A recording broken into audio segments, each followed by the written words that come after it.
And we're live. Good evening, ladies and gentlemen, and welcome to Big Girl and Friends. My name is Christopher Wilson, also known as Big Girl, and we are delighted to welcome you to our stream on Thursday, June 4th. It was a lovely day in Toronto today. I had a fabulous bike ride, and all is well. I want to welcome you. My goodness, we are concluding we're almost to the end of our 11th week of Big Girl and Friends. It's can hardly believe. COVID time for me is it's like other dimension. But I will say that doing the stream has been so fantastic for me because it reminds me what day of the week it is, which is always a very positive thing when every day sort of feels like the other day. Oh, this is probably the first time this has happened. I feel like there's a sneeze coming on. Oh, this is going to be exciting. I'm going to talk and then I'm going to speak moistly all over the computer screen. Okay, we're good. We've passed. Ladies and gentlemen that are viewing, I would like to remind you that this has been an ongoing fundraiser for an incredible organization called the Actors Fund of Canada, which is located at afchelps.ca. This organization is a lifeline for Canada's entertainment industry, whether we are actors on the stage, in front of the camera, behind the scenes, or on the crew of a film or a television set. This organization has supported our artistic community during the regular difficult times, but as you can imagine, during the COVID crazy, when we are unable to meet together to do our job, and resources that have been wonderfully offered by the Canadian government, such as the CERB, when those resources run out, an organization such as the Actors Fund of Canada is going to be overwhelmed with applications for the need to support. So we are so grateful that in the 11 weeks that we've streamed, we are just shy of $30,000 in raised funds for this vital organization. So if anyone viewing tonight for the first time is able to participate by offering $5 or $50 or even $500, I promise you that every dollar donated will support this incredible organization. They are a small organization, but they are a mighty organization. It has been such an honor to support such a dedicated and vital team throughout the last 11 weeks. And if you are able to donate, we've got a wonderful representative from the Actors Fund of Canada on the other end to let us know that you've donated, and we can shout out your generosity in real time. Yay! So I would like to welcome to the stream my fabulous co-host for this evening. She has previously been a guest on the show, and she, pardon me, now I'm choking, it's all going well. She's also been a previous co-host. She appeared in the US National Tour and the Toronto productions of Once the Musical, as well as appearing on regional stage across Canada and US National Tours in the States, which is US National Tours. That's kind of like a double, anyway, oxymoron. And she is the artistic director and creator of a fabulous new company called Garner Theatre Productions, which features actor-musicians. And one of those actor-musicians that has worked with her company is with us tonight as our featured guest. And I would like to welcome to the stream the gorgeous, the talented, the vibrant Miss Donna Garner. Oh, I'm sorry. Honest to gosh, I was like, am I gonna sneeze? Am I gonna cough? What is happening here? Hi, Donna. I'm gonna moist talk for the whole show. Yeah, I was like, if I spluttered, it would just be like, bleh. Right. It was great.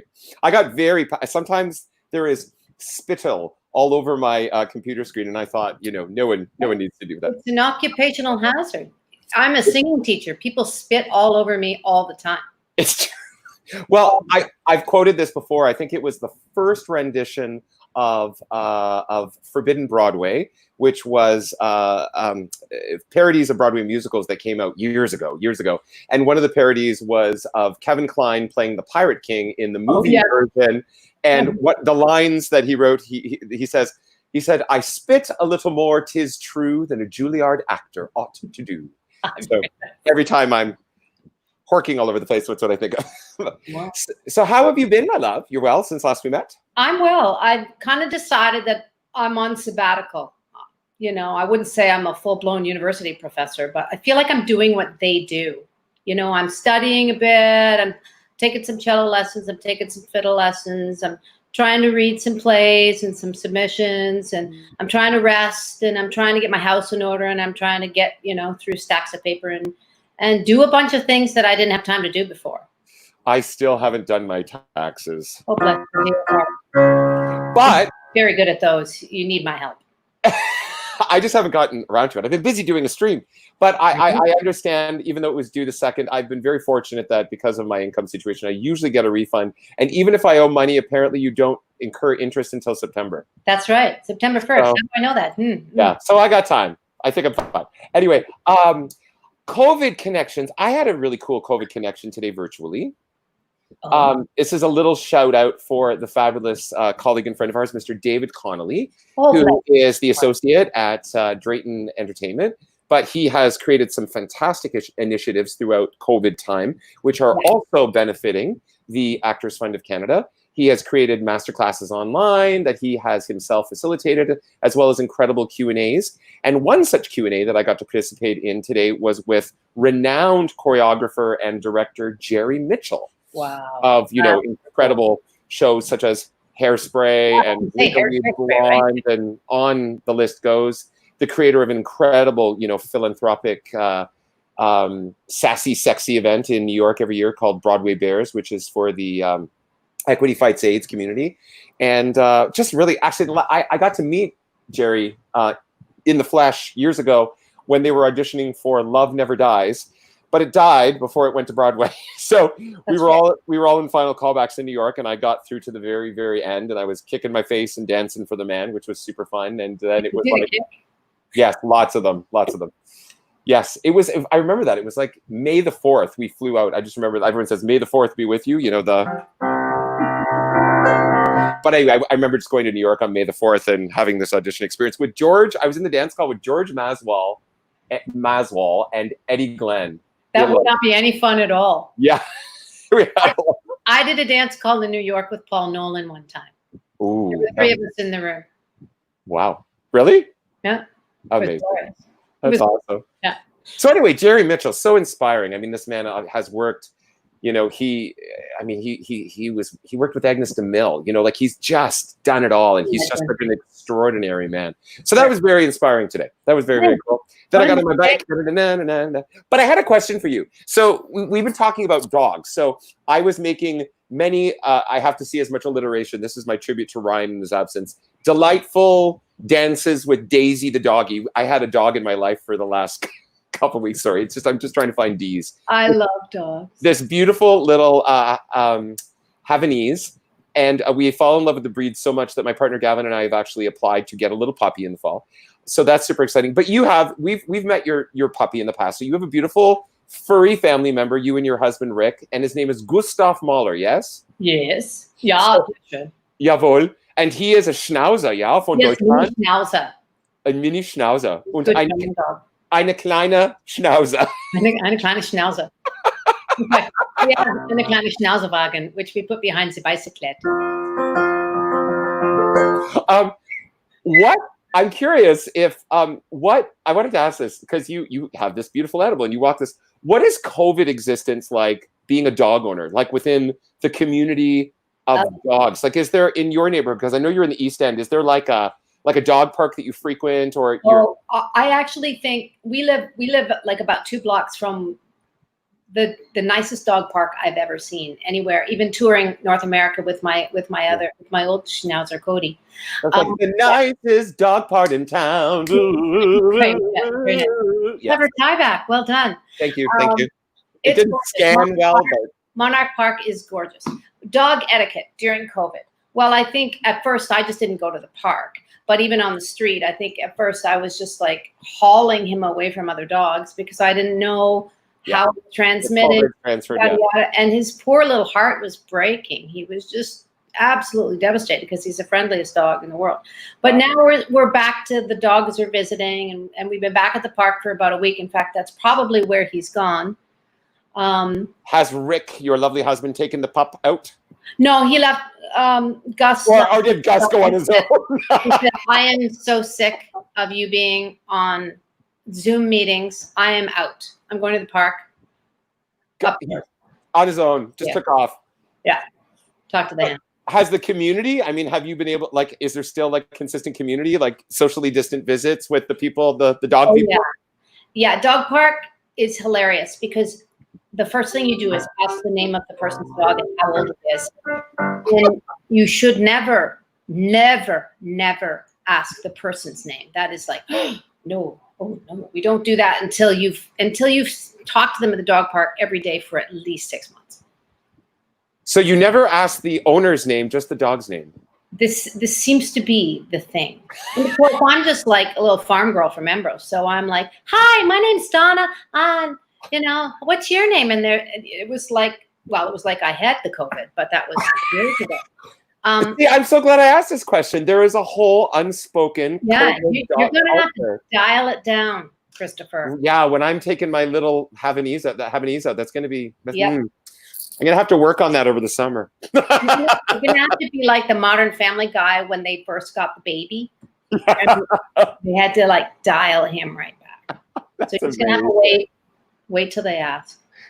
Okay, well, good to know. All right. Tips from Donna Garner on behalf of Gustav Mahler for the eine kleine Schnauzer when I get my delightful little doggy Daisy Part 2. Yeah.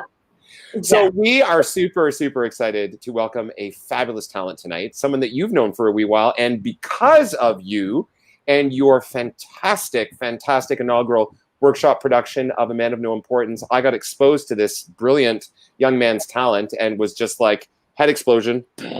Yeah. And also because of you had shared this lovely gentleman's talent by sharing an excerpt of one of the big tunes he sang from the show with the renowned Leslie Arden. Mm-hmm. And as viewers know, Toronto Musical Concerts was just ramping up to do the House of Martin Guerin concert for the first time presented in Toronto since '97. And casting the pivotal role of Arnaud was a tricky go in finding the artist that really aligned for Leslie. But when we submitted her material, she knew of our wonderful guest. And when we submitted our material, there wasn't even a bat of an eyelash. She was like, yeah, that's the guy. Yeah. Now, we didn't get to do the show, but hopefully eventually we are intending to do the show. You're just on a sabbatical. Yeah, right? Yes, I'm going to take some lessons and read some books. And read sabbatical where you don't touch anyone but your partner. It's after they've washed their hands. Several times.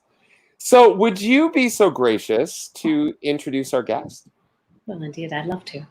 Ladies and gentlemen, straight from, I'm going to say Brampton, the inimitable Benjamin Camenzuli. Yay! Benjamin! I'm going to see if we can find you in the middle of the screen. Can we work out? Don, I'm going to put him in the middle because it's I think he should be in the middle. Benjamin in the middle. Hi, Benjamin! Hello. Okay, on the onset, look at those COVID locks, baby. Can you give us a little toss? A little toss? I've seen it for longer than that, I think. Oh, I've had hair to here. Yeah. I like it though. It's lovely. It's like urban chic. It's great. How are you? So you said, where are you right now in the world? Brother's place in Brampton. You're in B-Town. Yeah. Could be Burlington or. Yeah, it could be many places. In the burbs So you're hanging out with more alliteration. You're hanging out with your brother in Brampton. Mm-hmm. Your Brampton. No, I won't even. So how is it just you and your brother, or is there other brother and then his fiance and myself? Oh, lovely. So, I mean, you before. I mean, I can speak because I know because we were in such close contact just prior to COVID locking down. You were in Edmonton, Alberta. Yeah. Doing the second installment of, why don't I let you talk? What were you doing, Benjamin, in Edmonton, Alberta? I was in an actor musician version of As You Like It by Shakespeare. And it had the cool injection of Beatles songs into the show. Right, and it was a co-pro, correct? It was a co-pro between RMTC and Citadel, yeah. So the Royal Manitoba Theatre Centre. Mm-hmm. And the Citadel Theatre, and it was directed by the Citadel Theatre's artistic director Daryl Cloran, who's a good buddy of mine and has directed for our company way back in the day. Yeah, he's a really good guy. So actually, it's funny because Don, I'll share this with you and the viewers. So because it was Beatle infused, they had these sort of like really Beatles kind of cool wigs going on. So when Benjamin, we were just talking about House of Martin Guerin. Benjamin was submitting a self-tape for Leslie Arden to consider for casting him in the role of Arnaud, which she did, as I said. But before that, he sent me a photo of him in his dressing room with this Beatles hair. And he's like, you think I should wear this for my self-tape? I think it was my wrestler hair. And my wrestler hair was Like it's very 60s haircut where it was kind of short. Okay, good. But I then kind of went- do. Okay, I have it here, folks. Oh, that's nice. Do you Yeah. think I should wear this for myself? Wow. That is magic, Benjamin Camenzuli. Yeah, Right. I forgot I had it in my phone. Yeah. I fall asleep to this every night. I'm like, oh, I'm glad I can give you that. yeah, that's creepy. So yes, you did 2 installments of that show, one in Winnipeg, and then you came home for like a red hot week, and we started working on the House of Martin Guerre, and we just like fired through all of the music, sent you away, and you came home a little earlier, and we a couple days earlier we'd gotten an email from stage management at like 5:30 that day to come in for a meeting at 6 o'clock, and I was like, okay, we're not continuing. And at the time, the rule in Alberta was you couldn't have more than 50 seniors in one room. And as anybody who's worked at the Citadel knows, a lot of the people that attend their shows are 50 plus and up. So there was just no way to continue shows, and they put me on the next day. I had to cancel my Airbnb, and all in one fell swoop. It was a pretty crazy 24 hours and scary, honestly. Well, and now in retrospect, in our naivete, we were like, yeah, you're home early. That means we can start. You're going to be at the first rehearsal. Oh, I know. We're like, I'll see you Monday. And then the Toronto District School Board, which Rosedale High School of the Arts, which was graciously donating rehearsal space to us, closed. And I was like, no rehearsal space. Anyway. And the rest is, as we say, 12 weeks later, histoire. But and you had some other significant things, very significant, exciting things that were happening in your personal life during the COVID. Would you dare? I mean, we say this with a big smile in our heart space, but what exciting things were about to happen for you? And well, I was supposed to get married on May 17th. Donna was supposed to be the officiant. I didn't know if it was going to go into the Imperial March. I thought you might go into the Imperial.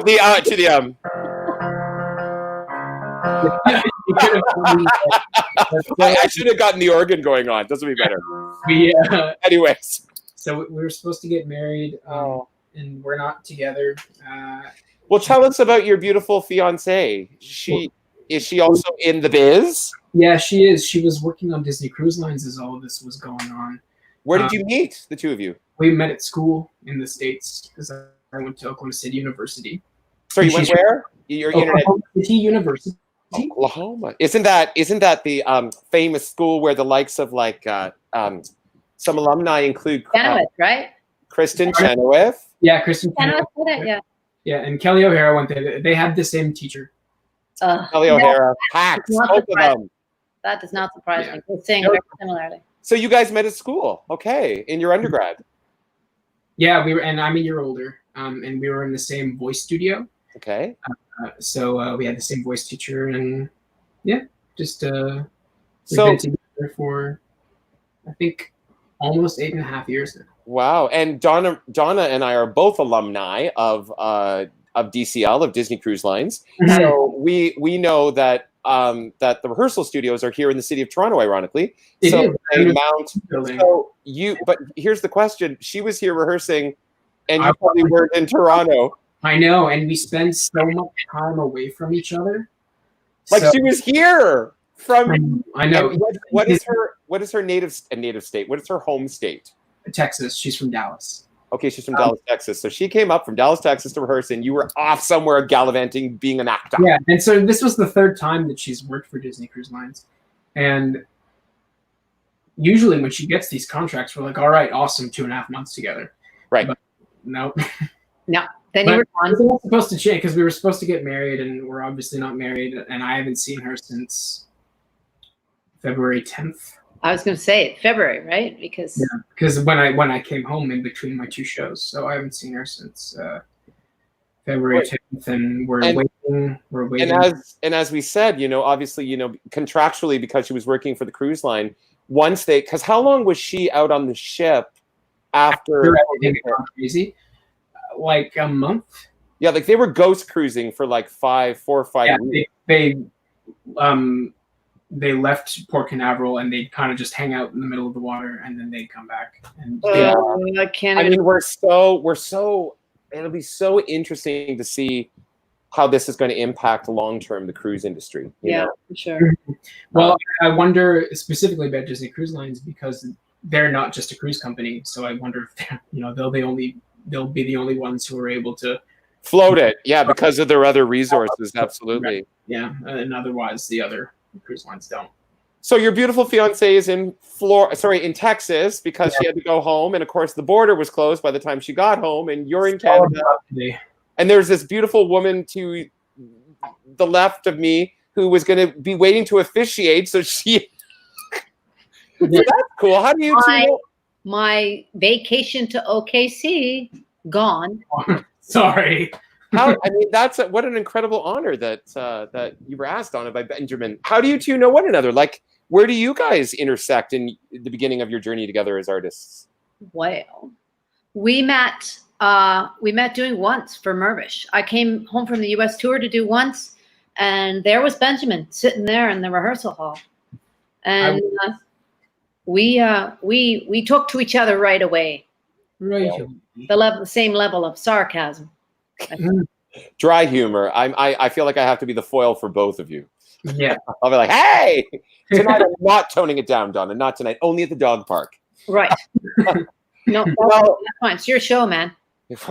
Well, Benjamin, as much as we're sad for you that your wedding plans for the moment got thwarted and that you're not with your beautiful fiance, we are at least grateful that she is safe, back in Texas, and Hi, Kaylee. You're safe in Brampton.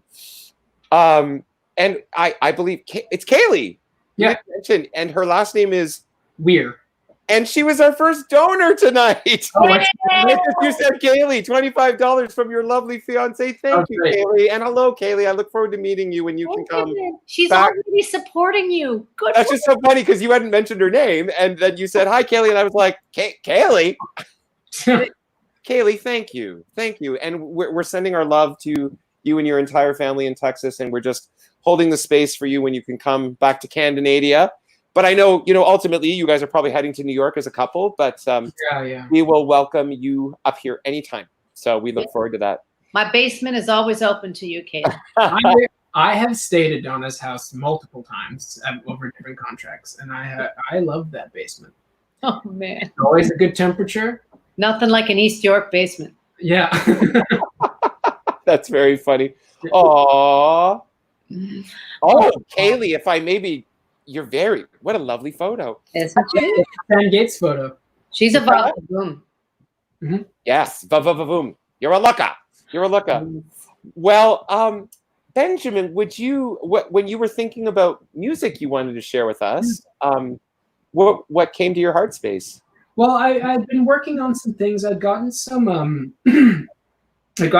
recommendations from a mentor of Kaylee's, Anthony, and he gave me this one song called "Look to the Stars." It's from October Sky, the musical. Okay, I'm not familiar with the work. Well, it's I don't know if it's had much play time, but it's based on the movie, the Jake Gyllenhaal movie that came out quite a while ago.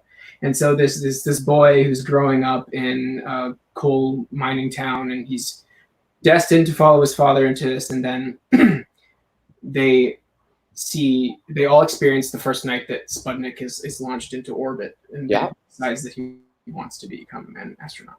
And so this first song I'm going to do is called "Look to the Stars," and it's about that time. So they see Sputnik fly over, and he has an epiphany that he wants to. Wow, very cool. When was this piece created? Do you know, roughly? It's recent. It's recent. Neat. Yeah. Neat. And again, the title of the show is October Sky. October Sky. And I'll get going. I'm good. We're beginning. Yeah. Well, yeah. We stay put. We pause until the track goes, and we're here for you. Because I've got to. You got to situate thyself. Yeah, we're here. We're flanking you. Perfect. We well, dance while you sing. Yes. What did you say, Donna? We dance. We danced. It's also official. I'm just gonna open my phone here. Well, our viewers, we are incredibly grateful to Kaylee, who is, of course, Benjamin's fiance, for the first donation of the night. And if anyone is also willing and able to join in the support of the AFC, we would welcome that openly. And if you're just here for the fun and frivolity, and by that I mean Donna Garner, then everything's great. Take it away, Benjamin. All right. Don't mess up. Don't mess up. Stop it, Donna.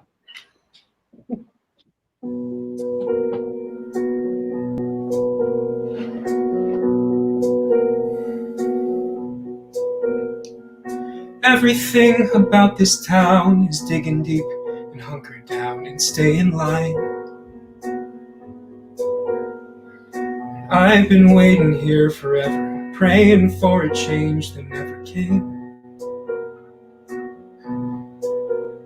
But someone somewhere far away has built us all a better day and made it shine. And something deep inside of me says nothing's ever gonna be the same. 'Cause when I look to the stars, what once was a wall is now a door to everything I've been praying for, way past Venus and Mars. When I look to the stars, the whole world can see what I can see. I'm right on the edge of history. When I look to the stars, watch it streak across the sky, a tiny beacon blazing by, a satellite showing us that we can do what no one around here even knew we could. Finally, I understand my moment is arriving, and I swear tonight, reaching past the atmosphere will be my ticket out of here for good. 'Cause when I look to the stars, they're closer than they have ever seemed. To all of us kids who ever dreamed, now the future is ours. When I look to the stars, I'll learn all the things I need to know to get me as far as I can go. When I look to the stars, I will pledge myself to it. I will reach for the sky. I don't know how I'll do it, but I will try. By God, I'll try. 'Cause when I look to the stars, I no longer feel like I'm alone, with dreams I can hold but never own. Just a glimpse through the bars. I'm gonna shoot for the stars. This poor cold kid has joined the race. I'll write to you all from outer space, and I will shoot for the stars. Whoa, I will reach for the stars.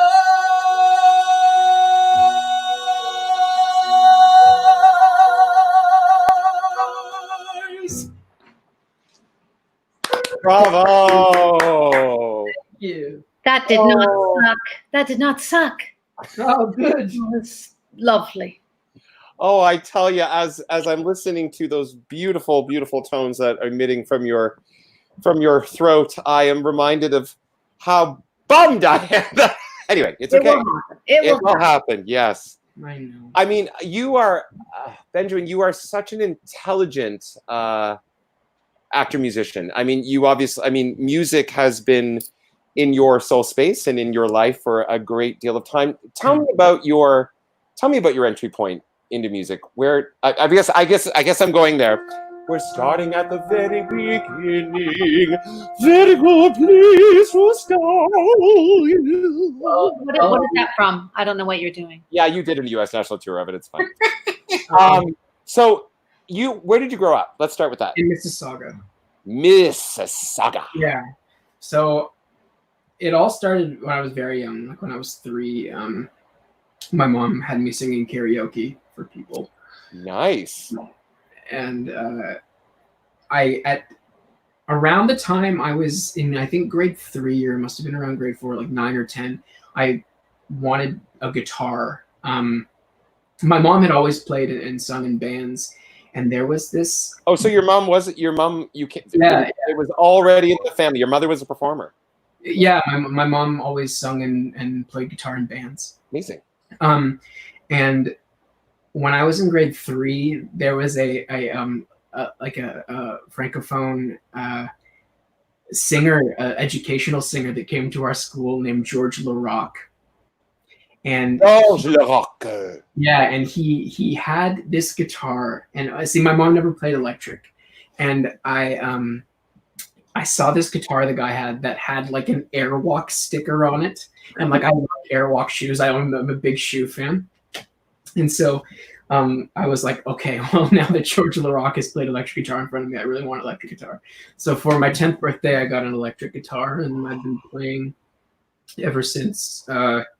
That's amazing. Your 10th. If I may briefly, I mean, because Donna and I both play the cello. I got, some people get some people get cars for their 16th birthday, but yeah. I got a cello for my 16th. I got a guitar. I chose the guitar. When I started playing, my mom's like, well, when you turn 16, you can get in. So 10 was the first gift, and 16 was like, I'm now choosing. Right? Yeah. The guitar's in the basement. When did that come into your life, Donna? That beautiful. My 18th birthday, they surprised me. They took me out of school and didn't tell me what was happening. Oh, I didn't realize that's that piano. Yeah, absolutely. Oh, that was a gift from your family to you. Your house. Parents, yeah. They surprised me. They took me out of school. They didn't tell me where we were going until we were on the road, and they just said we're really pleased with how you're practicing your piano and you're excelling at the piano, and we just we know that we have a crappy instrument at home, so they took me to Yamaha in London, and I got to pick whatever one I wanted. Oh my goodness, that's beautiful. He's still with me. That was a big thing in my house. Is we had I play 7 instruments, and I think 5 of them were all in my house. Yeah, that's amazing. I grew up as I got older. Like we added, my brother started. So lucky, aren't we? So lucky. And it's so interesting to think. They talk about, not that I'm a scientist here, but they talk about the correlation in learning patterns, with musical minds and the study. I mean, it's funny because, let alone there's, talk about racial profiling. They see a lot of people in Asian cultures, playing piano and violin. And, I've come to understand from people that I know who are professional musicians in Canada that have come from China and Japan, that culturally that was more connected to sort of developing work habits. Mm-hmm. It wasn't necessarily that they wanted their children to be professional musicians, but they wanted them to develop the discipline. But sure. It's very interesting how sort of, how we relate to music, especially at a young age, and how that opens up different channels of communication and functionality in the brain. So, I mean, that was a lot of beautiful music exploration you were making at a very young age. Yeah, like we got a bass when I was 12. We had a piano for a very long time. We got a mandolin that's my aunt. Hi, Vanessa. Vanessa. We got a mandolin when I was 14. Once was written for you, buddy. Well, one of my fond memories is I went in for my final call back in Toronto, and you and I were in the same dance call, weren't we? We were in the same dance call. It's all about dance calls tonight. Yeah. But I went in, and John Tiffany was talking to me, and he was just like, "So you're 22 years old?" And I was like, "Yeah." And he was like, "How the fuck do you know how to play all these instruments?" I love John. They were in my house. They were all in my house. Like, I've got a mandolin behind. Like, there are 3 guitars in this room, or 2 guitars in this room, and a mandolin. So here's like the mandolins back here, the acoustic guitars behind it, my electric guitars right here. So I've just kind of always been surrounded by musical instruments. That the top, the fret, or I should say the pegboard of your guitar is glistening gold off of the lamp. This is actually really cool. I actually took a little anecdote about it. So Dan Electro guitars are based in New York.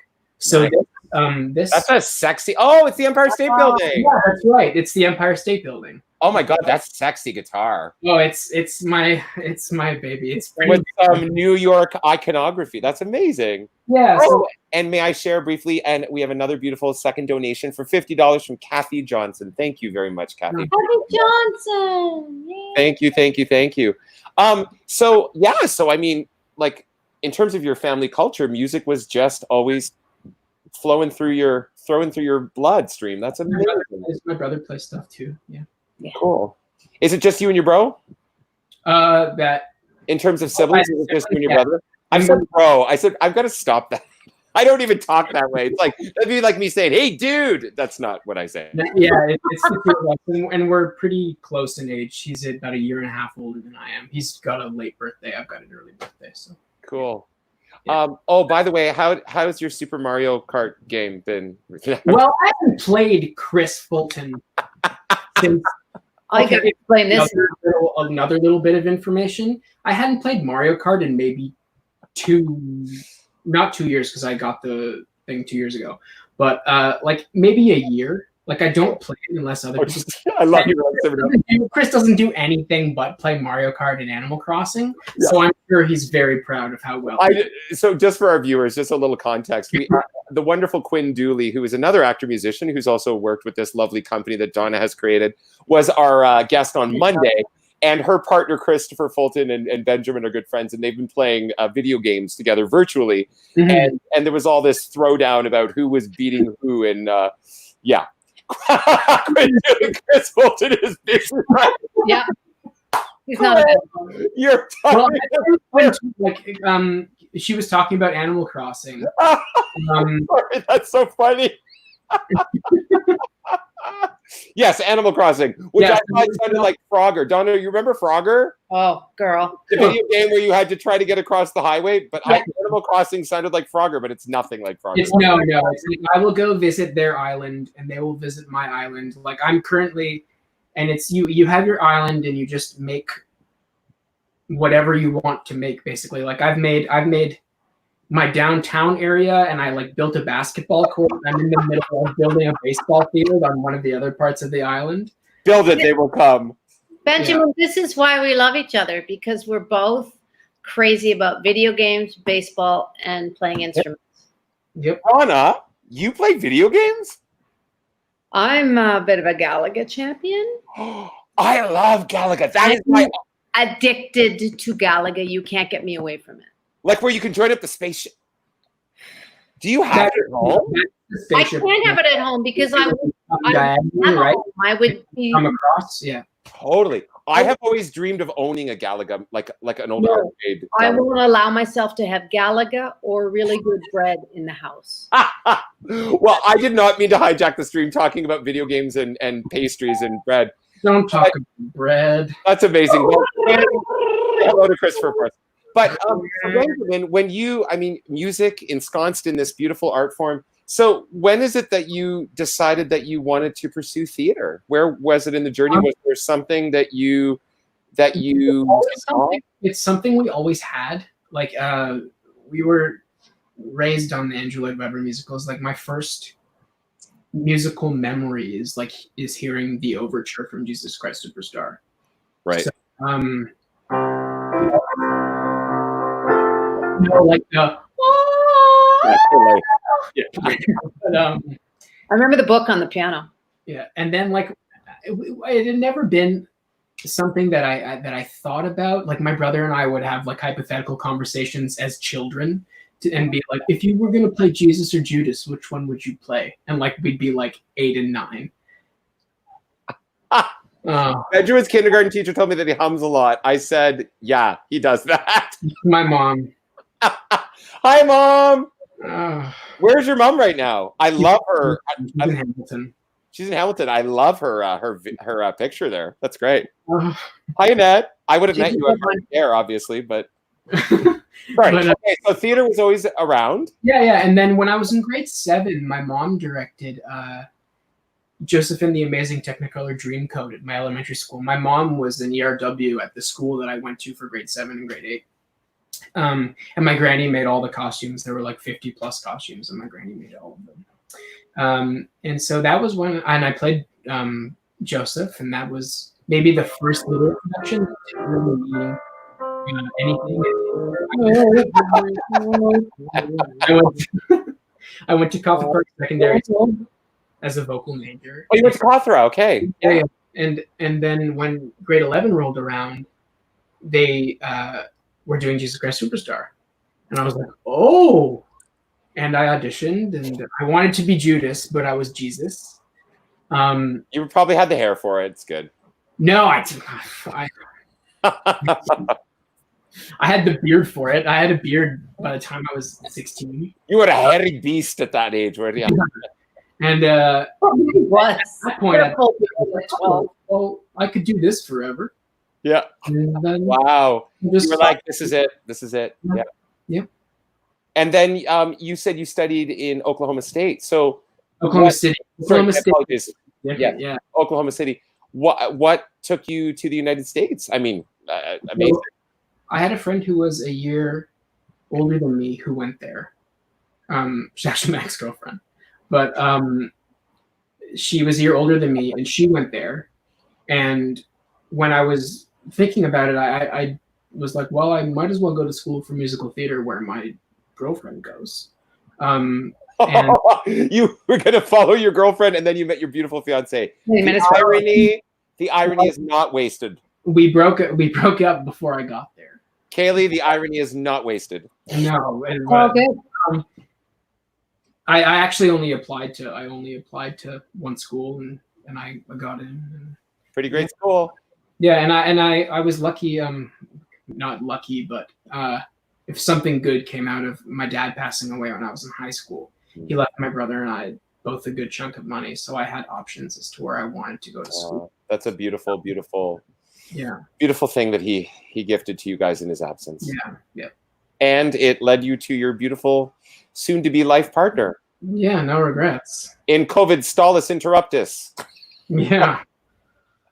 Oh, guys, I'm just gonna take a big pull on this diet. It's going to be so easy when you guys are together. Well, we were talking. It's Nice. It is. It's going to be so easy. We were talking last You can do night. the part. You can do the together. It's true. We were talking last night with Kayla and Daniel Abrahamson. We were talking about what it's going to be like to be in a rehearsal hall for the first time together. Kayla was like, everyone's just going to have a stroke. We're all going to be like, Everyone's going to ball the eyes out. Yeah. Ball. yeah, just cry. Would you share music with us again, my darling? Yeah. My darling? So I wanted to sing the Shmuel song from last 5 years because Just a little ditty by JRB. a little ditty, a little 7-minute long ditty. Because I miss my fiance, and this song where he tells Kathy a story is something that I've done very many times, like things like this to her to cheer her up. Right. So the musical's last 5 years, and This is the Shmuel song. the Shmuel song, which will be self-explanatory. Pretty explanatory. Yeah. Take it away. Ugh. No. Sorry, guys. See, it's good. This is what happens in live stream.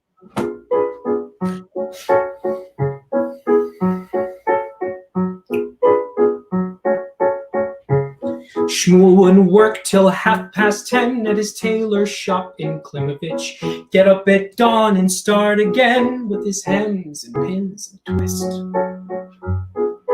41 years had come and gone at his tailor shop in Klimovich. Watching the winter soldier on, there was one thing that Shmuel missed. If I only had time, Shmuel said, I'd build a dress that's in my head, a dress to fire the mad desire of girls from here to Minsk. But I have no more hours left to sew. Then the clock upon the wall began to glow. And the clock said, na na na na na na, oh Shmuel, you'll get to be happy. Na na na na na na na, I give you unlimited time. Na na na na na na na, so Shmuel, go so and be happy. But Shmuel said, no, that is not my lot. I got to make do with the time I've got. Shmuel, am I right? Shmuel was done at 10:30, and he said, good night, Don Klimovich, put on his coat to go, and then the clock cried, wait, not yet! Even though you're not wise or rich, you're the finest man in Klimovich. Listen up, Shmuel, just one stitch and see what you can get. But Shmuel said, clock, it's much too late. I'm at peace with life. I accept my fate. But the clock said, Shmuel, just one stitch and you'll unlock the dreams you lost. So Shmuel, with reluctance, took his thread and he pulled a bolt of velvet and he said, I should take out my teeth and go to bed. I'm sitting here with talking clocks instead. And the clock said, na na na na na na na, oh Shmuel, you get to be happy. Na na na na na na na, I give you unlimited time. Na na na na na na na, so just do it and you can be happy. So Shmuel put the thread through the needle's eye, and the moon stared down from a starry sky. And he pushed the thread through the velvet black, and he looked at the clock and was turning back. So he grabbed his shears and he cut some lace, and the hands moved left on the old clock's face. And his fingers flew and the fabric swirled. It was 9:15 all around the world. Every cut and stitch was a perfect fit, as if God himself were controlling it. And Shmuel cried through a rush of tears, take me back, all 41 years.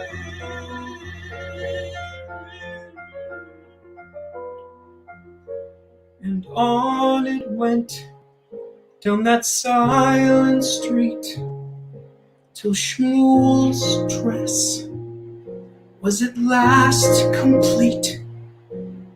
And he stretched his arms, and he closed his eyes, and the morning sun finally started to rise.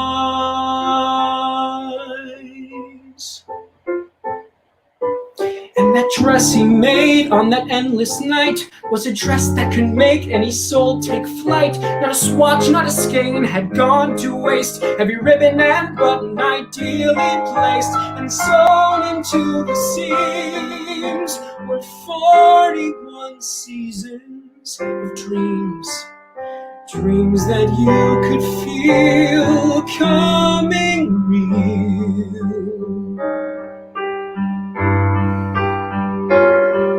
And that very dress, so the paper swore, was the dress that girl in Odessa wore on the day she promised forevermore to love a young man named Shmuel, who only the first day before had knocked on her kitchen door.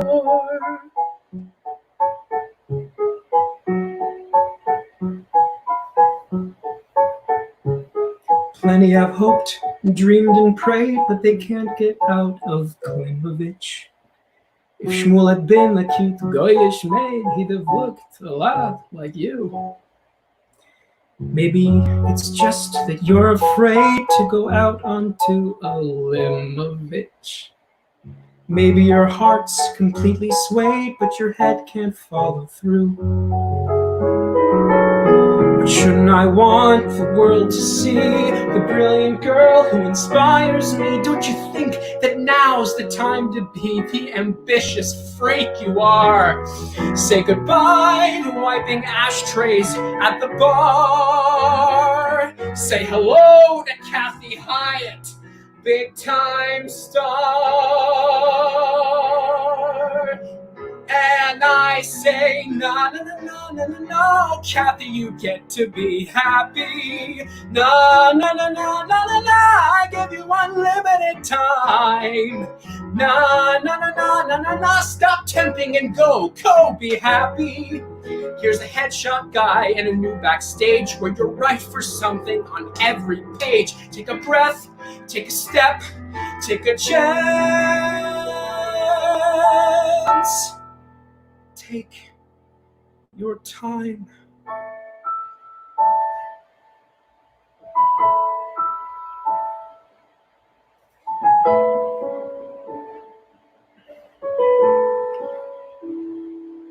Have I mentioned today how lucky I am to be in love with you?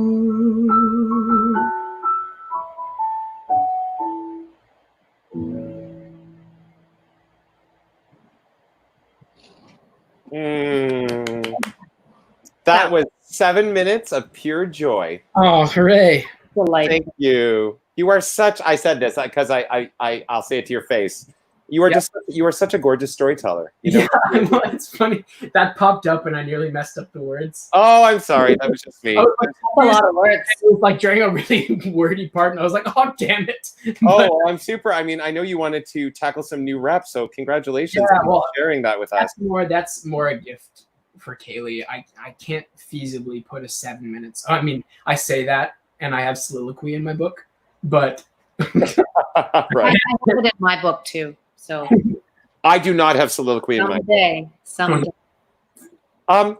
Benjamin, what is your, when you're approaching a piece of music or when you're choosing a piece of music, what do you think are the qualifiers that resonate for you in your artistic soul space? Like, what draws you to want to interpret a composer? Well, it starts with subject matter. I don't want to sing things that are generic or don't really have anything interesting going on as the subject. And when I look at a piece of music, by the way, Kaylee wanted to share you remembered all the work he did brilliantly, even though I almost distracted him. Sorry. So you look at the music. I look at the music and I try to imagine as if I don't know anything about anything. Okay. So I feel that when I approach something with that sort of mindset, if I'm approaching a piece of music with that sort of mindset, it allows me to make richer and deeper choices when I'm trying to figure out what I'm going to do during it. So, I have this entire song, like I just sang, where it has I'm telling a very clear story, but if I don't assume anything prior to working on the piece from a narrative standpoint, I am able to make rich and deep choices. Because if I look at something and I say, okay, Shmuel would work till 10:30 at his tailor shop in Klimovich, I can think, okay, well, what is a tailor shop? And then I can think about, okay, well, he's worked at a tailor shop all of his life, and that means that he's done very specific and difficult work and just work for years and years and years over and over and again. And I can start to think about things that some people might throw away, just general information that they look at it and they take it at face value and it doesn't inform a choice. Right. Try to look at something as if I don't know anything about it so that I can inform my choices from an objective viewpoint. Right. That makes Is that sense. what you were asking? Yeah. No, I mean, there's no, yeah, no, I'm just like, what is it that, what inspires you to tackle a piece of music? What draws you? Yeah. Yeah. Not generic. There's nothing generic about you. So it doesn't surprise me you want to sing non-generic music. Well, that's why I like Jason Robert Brown so much. I feel like he always seems to write the best songs for men. Yeah. I always He's a gorgeous singer too. Pardon? He's a gorgeous singer too. So yeah, he is. I really enjoy listening to him sing. And yeah, really interesting voice. Yeah. Did you listen to that? That he released that album a couple of years ago. I can't remember the name of it, but it's the artwork. There's like a person, and then there's a train coming. No, I don't know that album. It's a recent album of his. It's really, really awesome. But I think a lot of him. And tell me, Benjamin, as an actor musician, I mean, in light of the work that you've been doing with Donna and some fabulous Instagram videos that were put out by the company, not photos, videos. They were interactive with you and Quinn, among other offerings. And the Do Re Mi's from Donna. See, there it is. Do, Donna, Me. Yeah. Do you find that having the opportunity to perform through the instruments as well as through, the musical theater idiom, is that an exciting another level deepening of the expression? It can be. There are two sides to it. If the mission from the very top is to tell the story through the instruments, then I'm all for it. Right. A lot of the time, if it's slapped on sort of for the sake of aesthetic as opposed to being novelty and it saves us some money, then if it's to save money on the band, we're not into it. No, not really. That's I mean, it's good if it does, but that's not the reason for it.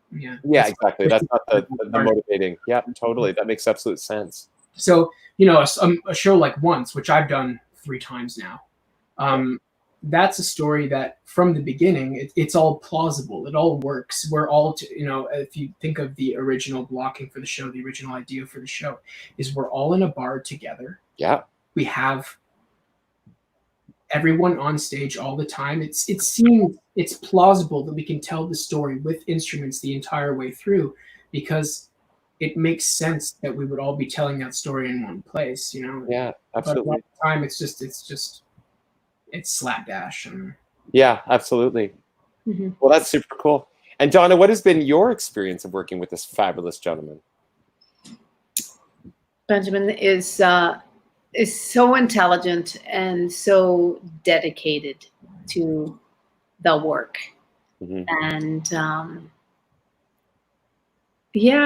we just click on a number of levels, and we enjoy each other very much. We've worked together, I think, 5 times now. Yeah, it's crazy.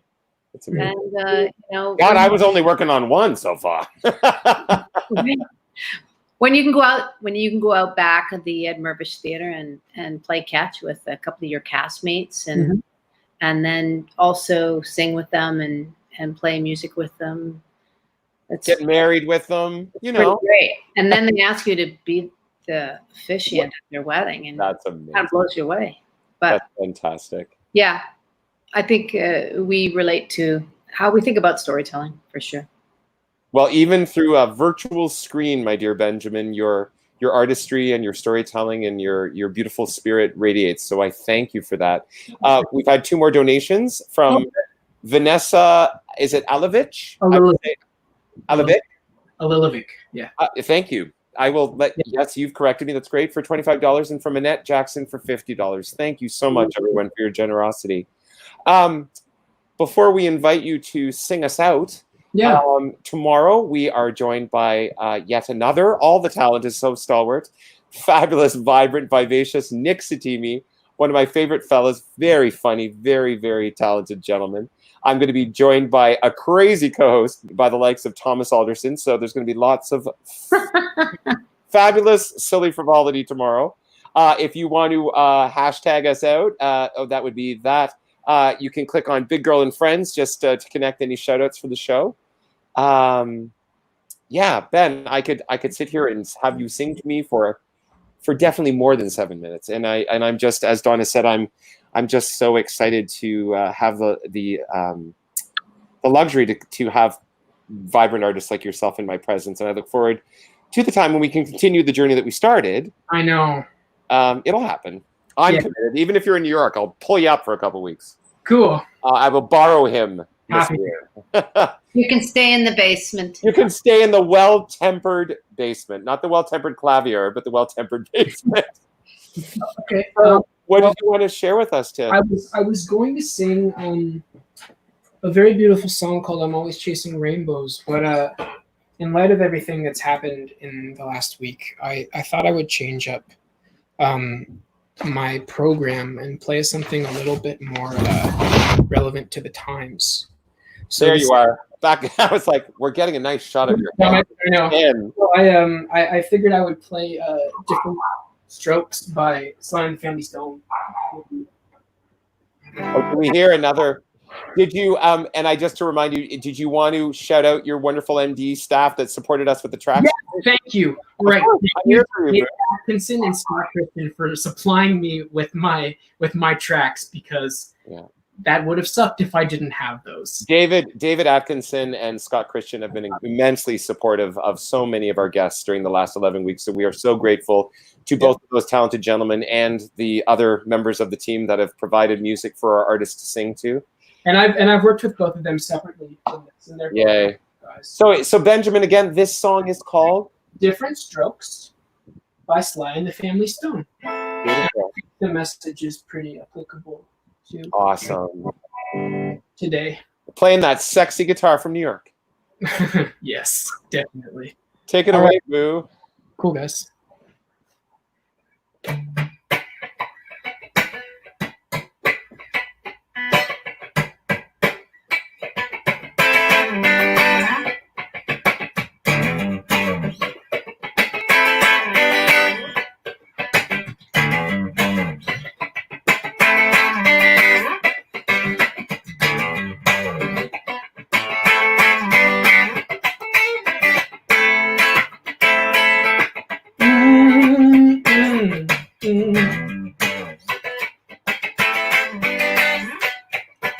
Sometimes I'm right, others I'm wrong. My own beliefs are in my song. The butcher, the banker, the drummer, and then makes no difference about the group I'm in. I am everyday people. Yeah. There is a green one who's trying to be a skinny one, gonna be the fat one, trying to be the skinny one. Different strokes for different folks, and so on and so on, and Scooby-Dooby-Dooby. Ooh, shine. We gotta live together. I am no better, neither are you. We are the same, whatever we do. You love me, you hate me, know me, and then you can't figure out the bag I'm in. Yeah. I'm everyday people. Yeah. There is a long hair, doesn't like the short hair, for being such a rich one that will not help the poor one. Different strokes for different folks, and so on and so on. It's going to be. Ooh, shine. But we gotta live together. There is a yellow one, won't accept the black one. They won't accept the red one. They won't accept the white one. Different strokes for different folks, and so on and so on. It's Scooby-Dooby-Dooby. Ooh, shine. Listen, I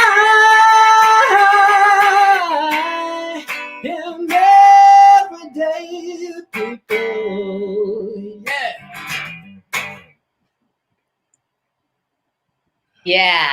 That was awesome. I danced. I was dancing. I was being really silly. I was Benjamin. You were busy, but I was like, I put these comments up. I was like, loves me a sexy guitar, and I was like, yeah, and okay, the guy playing it ain't half that either.